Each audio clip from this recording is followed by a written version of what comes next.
This is another Project Diesel 1985 Peugeot 505 Diesel XD3. And this is what happens when you let an idiot who rides too hard drive it.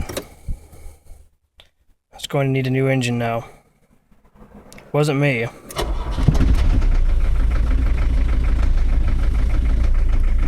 This motor is very sick.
That happens when dumb people drive a good car.